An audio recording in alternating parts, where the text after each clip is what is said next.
Commander Ross stood before the massive viewing screen aboard the Starseeker, his webbed fingers sliding across the control panel as he reviewed Earth's wildlife data for the 100th time.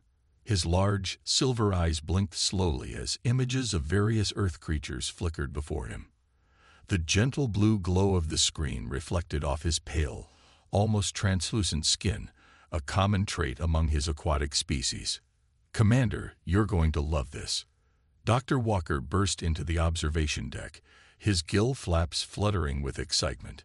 The ship's head biologist had spent the last 3 months studying Earth's creatures, and he had developed an almost childlike fascination with the planet's wildlife. Ross turned away from the screen, his long neck twisting gracefully. "What have you found, Doctor?" "Look at these magnificent creatures." Dr. Walker waved his hand, and a new image appeared on the screen. The locals call them hippopotamuses, or hippos for short. They're semi-aquatic, just like us. The screen showed a group of large, round animals wallowing in a muddy river. Their tiny ears twitched as they opened their mouths in what appeared to be friendly yawns, showing pink gums. Several young hippos played in the water, splashing around their mothers. "Aren't they adorable?" Dr. Walker's voice bubbled with enthusiasm. "They spend most of their time in the water. They're herbivores, and look at how they care for their young. They're perfect." Commander Ross studied the footage carefully. The animals did seem peaceful, lounging in the water and grazing on grass. Their round bodies and small eyes gave them an almost comical appearance. "Have you cross-referenced them with our threat assessment database?" "Of course." Dr. Walker pulled up another screen, showing various charts and graphs. They're classified as Class 1 herbivores. Completely harmless. Their only defensive adaptation is their thick skin, which evolved to protect them from the sun. They're basically giant water cows. Ross nodded thoughtfully. The Galactic Union had spent decades perfecting their wildlife classification system.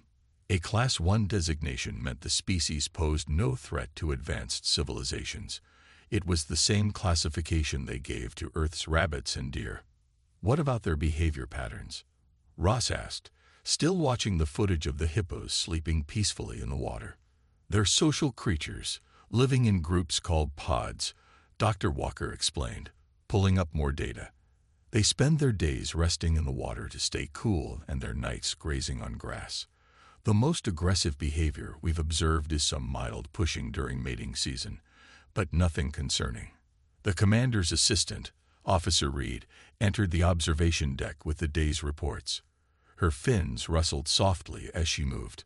"Sir, the survey team has completed their analysis of Earth's major river systems. The African waterways would be perfect for our first colony." "And these hippos?" Ross asked, gesturing to the screen. "They're present in most of our targeted rivers, sir," Reed replied, checking her datapad. "The local humans actually consider them a tourist attraction. They bring their young to watch them from a safe distance, not because they're dangerous, but because humans are quite fragile compared to us." Ross watched as more footage played across the screen. A baby hippo nursed from its mother, while others dozed peacefully in the afternoon sun.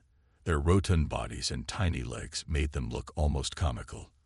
How could anyone see these creatures as anything but charming? "The Council will love this," Ross said, finally. "A peaceful water species that already occupies our targeted territories. It's perfect for the public relations campaign back home."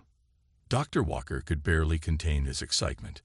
"We could even include them in our colonial design, create shared waterways, maybe even try to domesticate them. Imagine having these adorable creatures as pets in our underwater gardens." The three aliens spent the next hour watching more hippo footage, completely enchanted by what they saw as gentle giants. They particularly enjoyed clips of hippos opening their mouths wide, interpreting the display as friendly yawning rather than what it really was, a warning display. "Add them to the official report," Ross decided. "Classify them as a potential cultural asset. The children back home will adore them." He could already imagine the stuffed toys and holovids that would be made featuring these charming Earth creatures. Later that evening, Ross recorded his personal log. Day 89 of Earth observation. We've identified the perfect location for our first major water-based colony. The local fauna includes a delightful species that shares our aquatic lifestyle. The humans call them hippopotamuses. I'm sure our linguists will develop a more elegant name for them. They appear to be gentle, peaceful creatures that will make perfect neighbors for our colonists. Their presence in our targeted rivers is actually a bonus. We won't have to displace them, and they'll add a wonderful aesthetic element to our settlements. He paused the recording and looked out the ship's window at the blue planet below. Earth's waters beckoned to them, promising a new home for his people. The fact that they would share these waters with such charming creatures only made the prospect more appealing. What Ross didn't know, what none of them knew, was that they had made a series of catastrophic mistakes in their assessment. They had observed hippos during their most peaceful moments and completely misinterpreted their behavioral signs. Those wide-open mouths weren't friendly yawns, but territorial displays. The seemingly peaceful water gatherings weren't social hours, but carefully maintained power structures. And those thick skins hadn't evolved to protect from the sun, but as armor for the brutal fights that regularly broke out between bulls. The Galactic Union's wildlife classification system, for all its complexity, had one major flaw. It was based on technological advancement. They simply couldn't conceive of a species being truly dangerous without tools, weapons, or advanced intelligence. A species that could tear apart metal with just its jaws, that could outrun a hover vehicle on land despite its bulk, and that killed more humans each year than any other African animal simply didn't fit into their understanding of primitive wildlife. As Ross finished his log entry, somewhere in Africa, a massive bull hippo emerged from a river, its 3-ton body glistening in the moonlight. It opened its mouth in what the aliens would have called a cute yawn, revealing teeth that could exert a force of almost 2 tons per square inch. The hippo wasn't yawning. It was practicing for battle, as its kind had done for millions of years. The aliens' sophisticated scanners recorded this behavior and classified it as adorable. Their AI systems tagged it as perfect for children's entertainment programs. Their cultural analysts suggested incorporating hippo imagery into their colonial architecture. Not one of them noticed the deep scars on the older bulls, the crushed bones of crocodiles that had made the mistake of entering their territory, or the way other animals gave them a wide berth. Not one of them thought to ask why local humans built their villages away from hippo-populated rivers, or why African wildlife guides carried their heaviest rifles when near hippopods. As the Star Seeker continued its orbit around Earth, its crew dreaming of peaceful coexistence with their new aquatic friends, nature was about to teach them a lesson about the true meaning of danger. The most powerful jaws in Africa were waiting for them, and no amount of advanced technology would prepare them for what was coming. Commander Ross made one final note in the ship's official record. Local fauna status: completely harmless. Recommendation: proceed with colonial establishment. Special note: consider breeding program for hippopotamuses as companion animals. It would turn out to be the most ironic entry in Galactic Union history. The morning sun cast long shadows across the Zambezi River as 50 massive alien ships descended from the sky. Their sleek, silver hulls reflected the golden light, creating spectacular patterns on the water surface.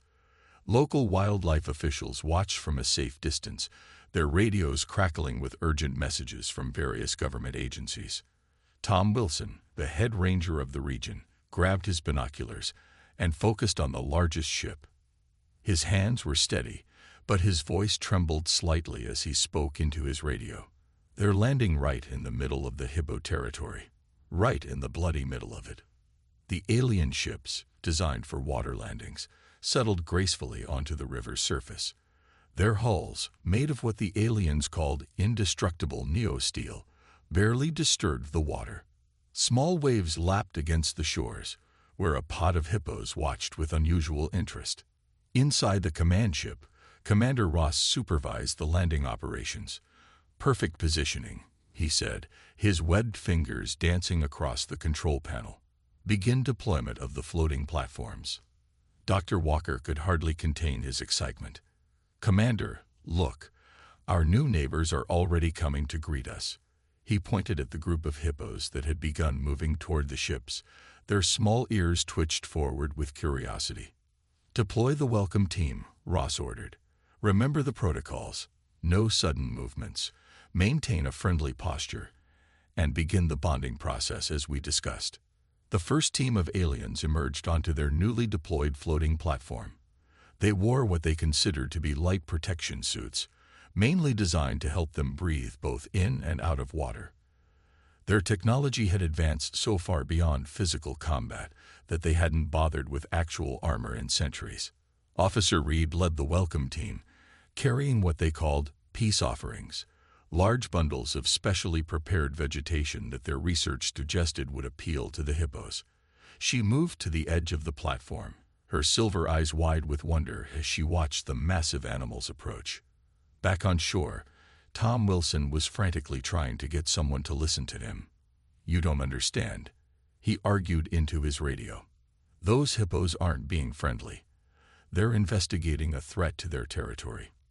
But the government officials on the other end of the line were more concerned with diplomatic protocols than wildlife behavior. "Just stay back, Wilson.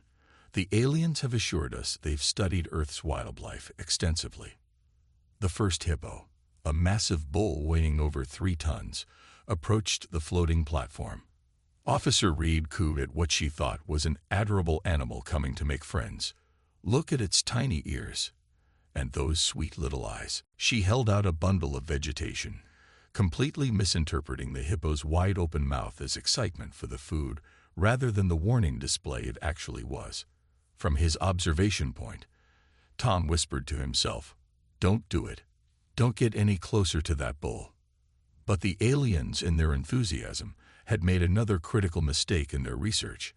They had studied hippo behavior, but had filtered it through their own peaceful cultural lens. When they saw hippos opening their mouths wide, they interpreted it as a sign of happiness. When they observed hippos marking their territory, they saw it as playful water games. More alien ships began deploying their platforms, creating what they envisioned would be a beautiful floating city. Their architects had designed structures that they thought would complement the local wildlife, with special hippo lanes and viewing areas. Dr. Walker, now on one of the platforms himself, was documenting everything for what he planned to be a groundbreaking research paper. "Notice how they gather around our platforms," he dictated into his recorder. "They clearly recognize us as fellow water-dwelling beings.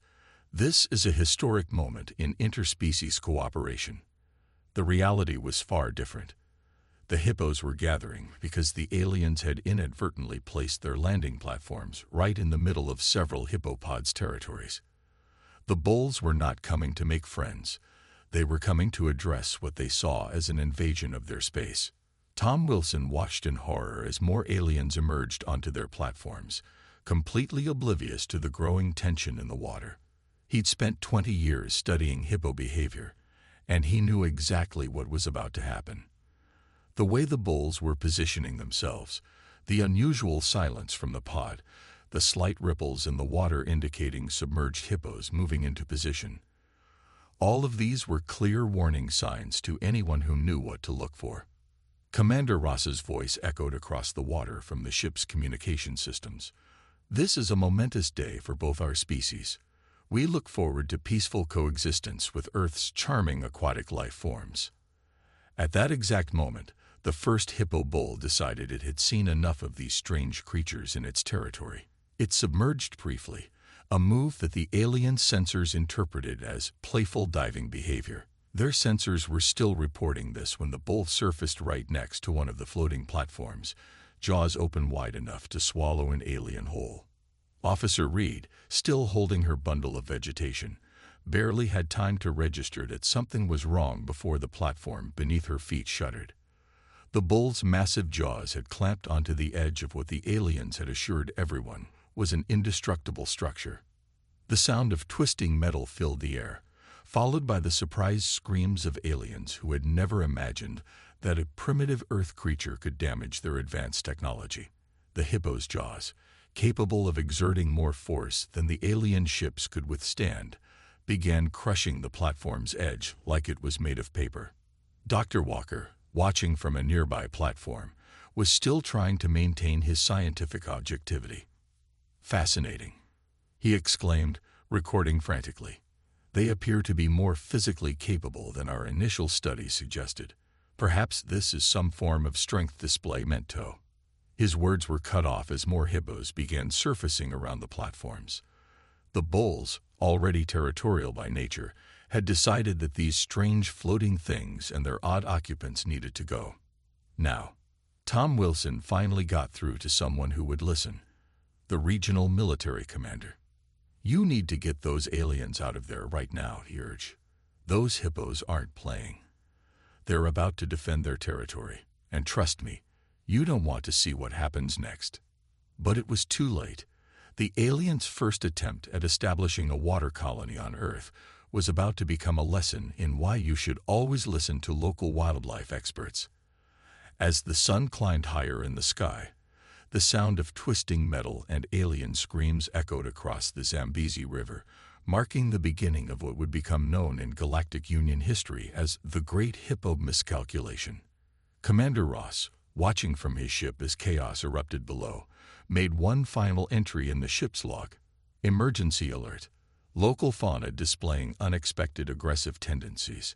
Immediate reassessment of Class 1 herbivore classification recommended." In the background, the sound of another platform being torn apart by hippo jaws punctuated his words with brutal irony. They called Hippos cute, until their fleet was torn apart by Earth's most unexpected killer. Part 3. First Blood. Chaos erupted across the Zambezi River as the hippo bull's massive jaws crushed through the alien platform like it was made of cardboard. Officer Reed stumbled backward, her silver eyes wide with disbelief as the indestructible neo-steel crumpled under the force of the animal's bite. "Impossible," she gasped, watching pieces of their advanced technology fall into the churning water. "Our materials can withstand the pressure of deep space." But the hippo didn't care about deep space pressure ratings. It cared about one thing: these strange creatures had invaded its territory, and they needed to leave. Now, Dr. Walker, still recording from his nearby platform, couldn't process what he was seeing.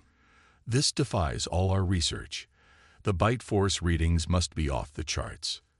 His scientific excitement quickly turned to horror as he realized more hippos were surfacing around them, their small eyes focused with frightening intensity on the alien structures. Commander Ross's voice crackled over the communication system. "All personnel, return to the ships immediately. This is not a drill." But getting back to the ships wasn't as simple as they'd planned. The aliens had designed their evacuation protocols for technical failures or attacks from technologically advanced species, not for dealing with angry 3-ton river horses. Tom Wilson watched through his binoculars as the scene unfolded. "They're going to try to use their fancy weapons," he muttered to himself. "That's going to be mistake number 2. Sure enough, the alien security forces deployed their energy-based defensive systems. Beams of light shot across the water, designed to create barrier fields that could repel most known weapons. The hippos barely noticed them. Their thick skin, evolved to withstand both sun and serious battle damage, proved remarkably resistant to the alien technology. A young alien scientist made the mistake of trying to reason with an approaching hippo. "We mean you no harm," he called out, holding up his hands in what his species considered a universal peaceful gesture. "We can share this habitat." The hippo's response was to surge forward with surprising speed for its size, jaws open wide. The alien barely had time to activate his emergency teleporter before those massive teeth snapped shut where he had been standing. The teleporter deposited him safely on a ship above, but he materialized missing one arm. The hippo's bite had been faster than the teleporter's activation. Dr. Walker was still trying to document everything, even as his own platform began to shake. Subject species showing remarkable territorial behavior. Bite force exceeding all previous calculations. physical speed and aggressiveness suggesting serious errors in our initial assessment. A female hippo with a calf nearby decided she'd had enough of the noisy floating thing in her nursery area. She dove underwater, a move that confused the aliens' tracking systems. These systems, designed to detect energy weapons and advanced technology, weren't prepared for the simple effectiveness of 3 tons of angry mother hippo rising from below. The impact as she surfaced under the platform sent aliens tumbling into the water. Their environmental suits, designed for peaceful exploration, offered no protection against the raw power of African wildlife. In the water, the aliens discovered another horrible truth. While they were indeed an aquatic species, they were no match for a hippo's underwater agility. Defensive positions. Commander Ross ordered from the main ship, deploy the containment fields. But the hippos were now in full territorial defense mode. More platforms were being crushed, and the aliens' sophisticated weapons proved useless against simple brute force. Tom Wilson keyed his radio again. "You need to tell them to get their ships out of the water," he urged. "Hippos can walk on the river bottom. They're going to go for the hulls next." His warning came just moments before the first bull demonstrated exactly what he meant. The hippo dove deep, disappeared under one of the smaller alien ships, and then pushed up with all its massive strength. The ship designed to withstand the pressures of space, but not the focused force of an enraged hippopotamus, developed a significant dent in its hull. Panic spread through the alien fleet. Their sensors, finally recalibrated to monitor physical damage instead of energy weapons, were showing alarming readings. The hippos were systematically attacking everything in their territory, and their simple, brutal effectiveness was overwhelming all of the aliens' defenses. Dr. Walker, who had finally been forced to abandon his scientific observations and run for safety, made it back to the main ship just in time to see something that would haunt his dreams. A particularly large bull hippo had taken offense to the lights and noises coming from one of their smaller scout ships. The hippo charged through the water, burst up underneath the vessel, and clamped its jaws onto the ship's propulsion unit. The resulting explosion lit up the morning sky, but even that didn't deter the other hippos. If anything, it seemed to enrage them further. They began working in groups, a behavior the aliens hadn't thought possible for simple herbivores. While some hippos attacked the platforms and ships directly, others herded the aliens who had fallen into the water, cutting off their escape routes. Commander Ross watched in horror from the bridge of his command ship as his carefully planned first contact turned into a disaster. How? He demanded of nobody in particular. How can primitive animals do this much damage to our technology? Tom Wilson, still watching from the shore, had the answer. Because they're not just animals. They're hippos. And you picked the wrong species to underestimate. The morning sun now illuminated a scene of utter chaos. Pieces of alien technology floated on the river's surface, while beneath the water, hippos continued their relentless assault on anything that didn't belong in their territory. The aliens' sophisticated sensors, their advanced weapons, their indestructible materials, none of it mattered against the simple, overwhelming force of Earth's most underestimated killer. As the aliens initiated emergency evacuation procedures, Dr. Walker made one final entry in his research log. Update to Galactic Union Wildlife Classification System urgently needed. Recommendation: create new category for Earth species. Previous system inadequate for creatures that combine physical power, territorial aggression, and complete immunity to our technological advantages. Personal note: we'll never trust anything that looks cute again. The hippos, meanwhile, continued their assault, completely unimpressed by the aliens' retreat. They had defended their territory as they had done for millions of years, neither knowing nor caring that they had just changed the course of galactic history. To them, it was just another day on the Zambezi River, protecting their home from intruders who should have known better than to test their patience. News of the disaster on the Zambezi River spread quickly through the alien fleet. But for many ships positioned along other African rivers, the warnings came too late. What had started as a single hippo attack was about to become a continent-wide demonstration of why these animals had survived since the age of dinosaurs. Commander Ross, nursing his injured arm in the medical bay of his command ship, watched the incoming reports with growing horror. "How many pods are we dealing with?" he asked, his voice weak from pain medication. Officer Reed, her uniform still dripping from her earlier escape, checked the data screens. "Sir, we're getting attack reports from the Nile, Congo, and Niger rivers. Every single colony site is under siege." In the Nile Delta, a group of alien scientists had thought they were safe in their hovering research station floating 10 feet above the water. They discovered, to their shock, that hippos could jump much higher than anyone had anticipated. The entire station tilted sideways as a 2-ton bull launched itself partially out of the water, its massive jaws clamping onto the station's support struts. "That's physically impossible," screamed one scientist as their advanced equipment crashed into the river. "Their muscle mass to jump ratio shouldn't allow." His scientific objection was cut short as he had to evacuate the crumbling station. Dr. Walker, who had somehow maintained his scientific curiosity despite his terror, was analyzing the attack patterns. "They're not just attacking randomly," he reported, his fingers shaking as he pointed to a map. "Look at these patterns. They're methodically destroying every piece of our technology that enters their territories.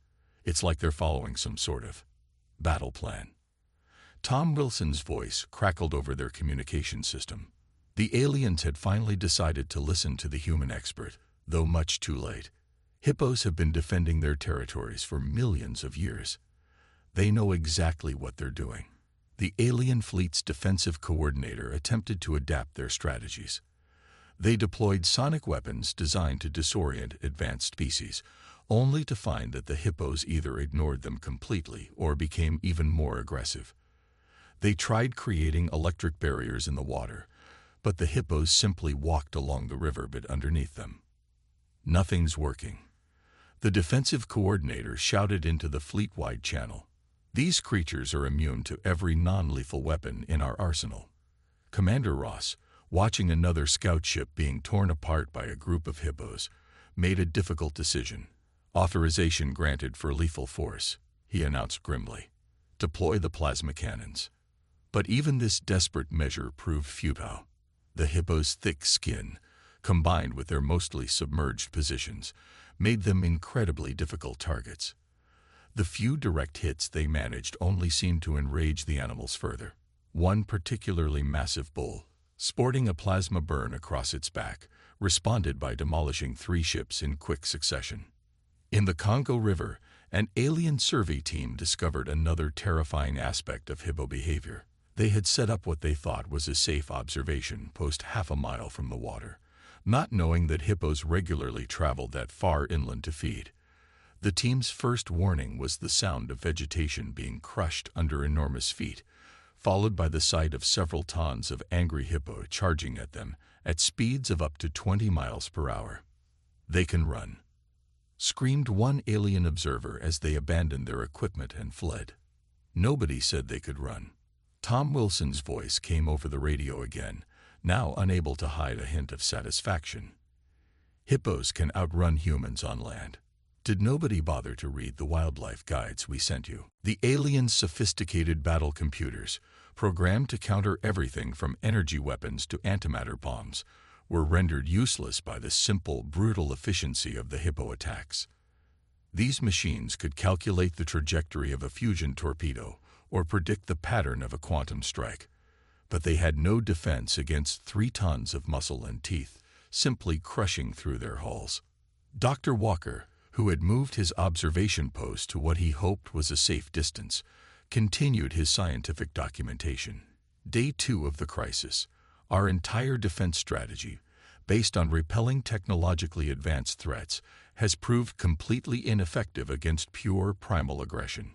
The hippo's combination of physical power, territorial instinct, and amphibious capability has revealed a critical flaw in our military thinking. The Galactic Union's emergency response team, finally arriving to assist, proved equally unprepared. Their ships, designed to rescue people from space battles and natural disasters, had no protocols for dealing with angry hippopotamuses. One rescue attempt ended with the rescue ship itself needing rescue after a hippo bit clean through its power core. Commander Ross, watching his fleet being systematically destroyed by what his civilization had classified as harmless herbivores, finally understood the magnitude of their mistake. "We based our entire assessment on technological advancement," he muttered, watching another ship sink. "We never considered that nature might have already created the perfect war machine millions of years ago." In a particularly humiliating incident, the aliens' most advanced stealth ship, capable of becoming nearly invisible, was found and attacked by a hippopod. The ship's captain, after being rescued, reported in disbelief. "They didn't need to see us. They could sense our presence in their territory. What kind of primitive animal can do that?" Tom Wilson, still providing commentary from his safe observation post, had the answer. "The kind that's been ruling African rivers since before our species existed. The kind that kills more people in Africa than any other animal. The kind you should have researched better before you decided to build houses in their living room." By sunset of the second day, the situation had become a full-scale rout. The aliens' superior technology, their advanced weapons, their sophisticated defensive systems, none of it mattered against the simple fact that they had inadvertently picked a fight with one of Earth's most perfectly evolved killing machines. Dr. Walker made his final research note before the emergency evacuation. Conclusion: Earth classification as a Class 3 developing world was a severe underestimation. Recommendation: reclassify as Death World, based not on technological threats, but on the planet's megafauna. Personal addendum: will be submitting my resignation from the Xenobiology Department upon return. Taking up a safer line of work, like antimatter containment. As the sun set over Africa, the hippos remained in their rivers, largely unperturbed by the havoc they had caused.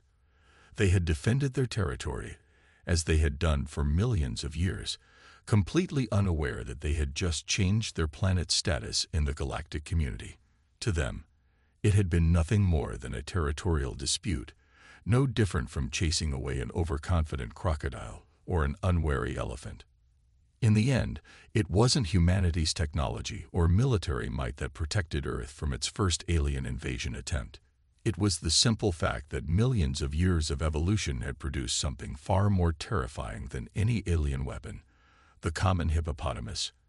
Africa's perfect defense system. They called hippos cute, until their fleet was torn apart by Earth's most unexpected killer. Part 5. Retreat. 3 days after the first hippo attack, the remains of the alien fleet hung in Earth's orbit like broken toys. Commander Ross stood at the bridge of his command ship, his arm in a medical stabilizer, watching the last rescue operations through the main viewport. Below them, the African continent looked peaceful from space, its rivers innocent curves of blue cutting through the landscape. Final casualty report. "Sir," Officer Reed said quietly, holding up a data pad. Her usual perfect posture was gone, replaced by the exhausted slump of someone who had seen too much in too little time. Ross took the pad with his good arm. The numbers were devastating. Out of 50 ships, 32 had suffered major damage. 15 were complete losses, either sunk in various rivers or torn apart so badly they couldn't be salvaged. Over 200 crew members were injured, though thankfully their advanced medical technology meant no deaths. "And the animals?" Ross asked, still unable to say the word hippos without his voice shaking. "No casualties on their side, sir," Reed reported. "They appear to have already resumed their normal routines. Our last drone footage shows them grazing as if nothing happened." Dr. Walker limped onto the bridge, his research equipment gone but his data pad somehow still intact. "Sir, I've completed my preliminary analysis. You're not going to like it." "I haven't liked anything for the past 3 days, Doctor," Ross said dryly. "Go ahead." The scientist cleared his throat. "We made several catastrophic errors in our assessment. First, we assumed that any species without technology couldn't be a serious threat. Second, we misinterpreted every warning sign as friendly behavior. But the worst mistake was thinking we could establish a colony without understanding Earth's wildlife properly. Tom Wilson's voice came through their communication system one last time. The aliens had given him a direct line after realizing how right he had been. Your problem wasn't just misunderstanding hippos, he said. It was thinking that technology always beats nature. These animals have survived for millions of years because they're perfectly evolved for what they do. On the main screen, satellite footage showed the aftermath of their attempted colonization. Pieces of advanced alien technology floated in the rivers or lay scattered along the banks. In one shot, a hippo was using a piece of their indestructible hull material as a scratching post. The Galactic Union needs to know everything, Ross decided. Doctor, prepare your full report. Leave nothing out.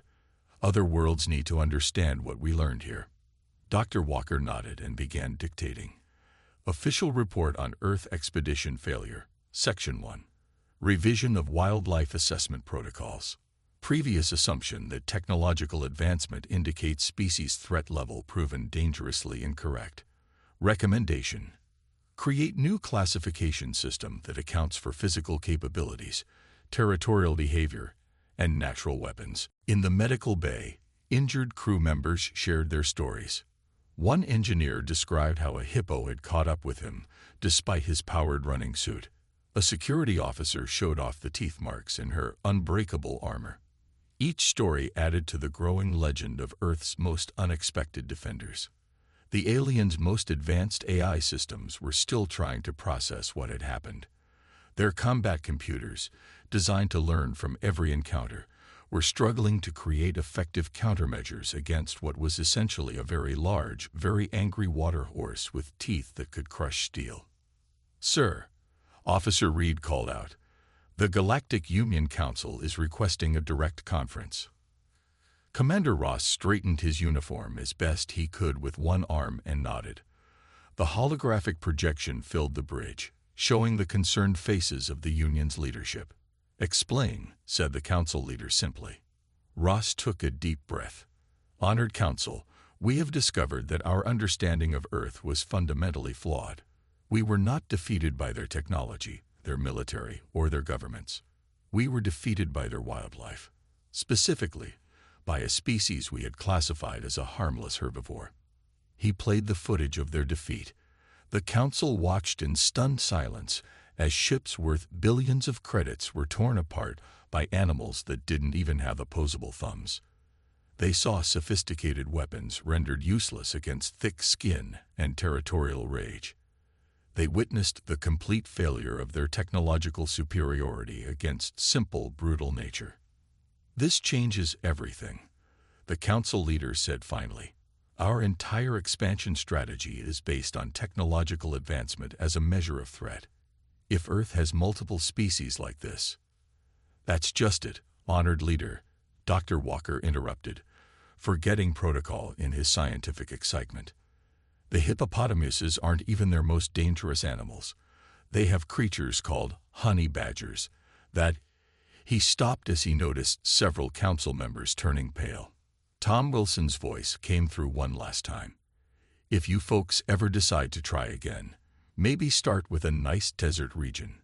Just, watch out for the camels, and the scorpions, and the snakes. Actually, maybe just stick to the poles, though I should warn you about polar bears." The council leader quickly called for a vote. The result was unanimous. Earth would be reclassified as a death world, not because of its human inhabitants, but because of its wildlife. All colonization plans were to be suspended indefinitely. Back on Earth, life continued as normal. The hippos lounged in their rivers, occasionally yawning those massive yawns that the aliens had once thought were so cute. They showed no sign that they had just repelled an alien invasion, no indication that they had changed their planet's status in the galaxy.